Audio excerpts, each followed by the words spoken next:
Nakakasawa nga ba pagka araw-araw gulay? Hindi ka nakakasigurado. Dahil kung ganito kasarap ang gulay na iyong iuulam, ay malamang baka mas gustuhin mo pang araw-araw ganito. Ginasa lang natin muna yung ating luya at yung ating kamatis. Hayaan lang nating maluto. Uunahin nating maluto yung ating luya at kamatis at sibuyas. Atin lang inilagay yung ating sibuyas dyan. Ating isasama na sa paglutong at pagkatapos, iuna muna natin yung sitaw. Kasi yung sitaw medyo matigas yan kaya kinakailangan muna natin palambutin dahil siya ang uunahin natin palambutin dahil pag isinabay natin dyan yung mga medyo malalambot na gulay ay magkakadurog-durog naman. Ito nga palang lutong ito ay pakbit kaya nga lang ay gagataan natin. Ginataan style ito.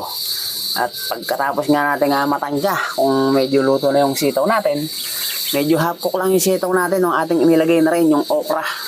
Sama na natin yung ating okra. Sa ganyan, pwede nyo nang lagyan niya ng mga konting pampalasa para manuot na doon sa ating pinakagulay yung lasa, yung mga pampalasang inyong naisilagay. At pagka medyo na halbos natin ng konti o naigisa na natin ng konti yung ating okra, sitaw at medyo half cook na sila, sasabay na natin ngayon yung ating tinadtad na kalabasa. Bali, ginit-git lang natin sa katamtamang piraso. At dahil nga pakabit, meron din tayong meron din tayong talong at meron din tayong ampalayang pangsama dyan. Sasamahan din natin yan dahil nga ang gulay na ito ay pangpakbit. Dahil ibang version ng ating gagawin ay ganun rin lang ang ating technique. Tinakluban muna natin at hinayaan muna natin mag-isa ng ilang minuto yung ating mga gulay na yan.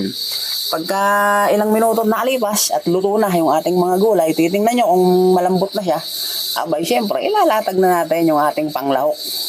Ang panlahok nga lang pala natin dyan ay ito, tuyo na dinaing. Itong tuyo natin ito ay medyo malayo pang pinanggalingan at medyo templado ang alat ito, hindi masyadong maalat. At pagkalatag nga natin ng ating mga panglahok na tuyo ngayon, ay bubuhusan na rin natin yan ng gata. Isang gata lang ginawa natin dahil iginasa na natin sa una. Niluto na natin sa gisa yung ating mga gulay na yan, kasama ng ating mga pangrekado. Ngayon, binuhusan natin yung ating gata. Isang gata lang ginawa natin. Tansyahan na lang ang sabaw kung gaano karami ang inyong gustong isabaw. At sa ganyan nga, ay pwede nyo nang lagyan. Dagdagan nyo na lahat ng panimplang nais nyong ilagay dyan.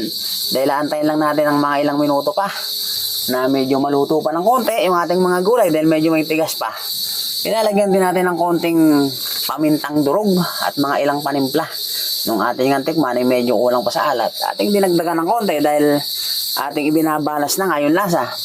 Antayin natin ilang minuto ulit para maiga dahil talaga namang kung maaamoy mo ang amoy ng gulay natin ay baka naman sabihin mo kahit bukas maggulay ulit tayo ng ganit talaga namang